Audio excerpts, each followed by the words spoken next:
नमस्कार दर्शक बंधु, चलतु जानिबा मृत्यु परे आत्मा केउठिकी जाइथाए। जानन्तु एहार रहस्य।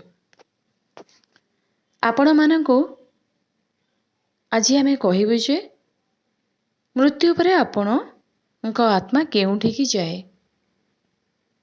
आपण माने तो बहुत कथा शुणिथिबे मृत्यु परे आत्मा सह कौन सबु हुए।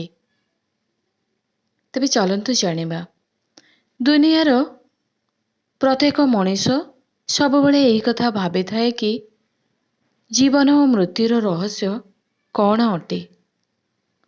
आमे मला परे आम सह कौन हेबो, एमिति अनेक किछि। मृत्यु विषय रे सारा दुनिया रे अलग अलग कथा और मान्यता प्रचलित अछि। एही सबु धारणारू अधिकांश मनगढ़ा कहानी और मिछ होइथाए।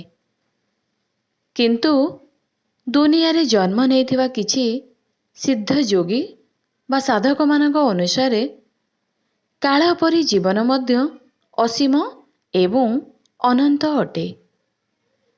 जीवनर ना तो केबे प्रारंभ होइथाए ना तो अंत। तेबे लोकमाने जाहाको मृत्यु कहन्ति से केवल सेही शरीरर अंत अटे। जिए प्रकृतिर पांचटी तत्व जहा हेला पृथ्वी, वायु, अग्नि, जल एवं आकाश।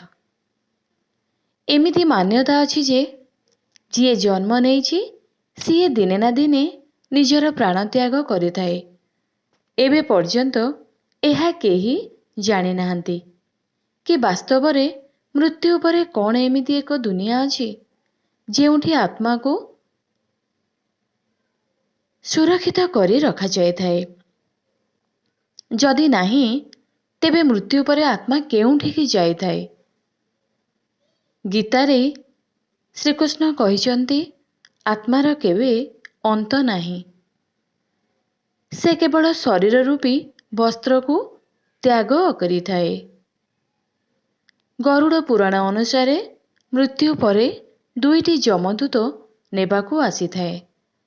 मानव निज जीवन रे जहा कर्म करिथाए जमदूत सेही कर्म अनुसारे निज सह नेइथांती। जदि मारिबा लोक एक भल लोक बा पुण्य आत्मा होइथाए तेबे तार प्राण बाहरिला बेले ताकू किछि कष्ट होई न थाए।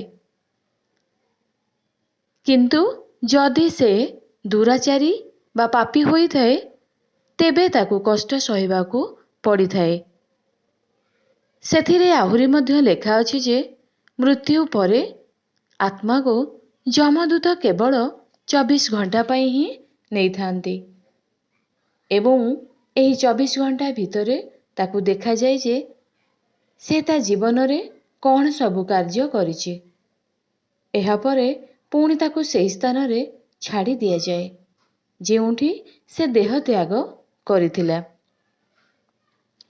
13 दिन परे से पुणी जमलोक को फेरी जाए। मृत्यु परे तार कर्म अनुसारे 3टी मार्ग ताकू मिले, अर्ची मार्ग, धूम मार्ग एवं उत्पत्ति विनाश मार्ग।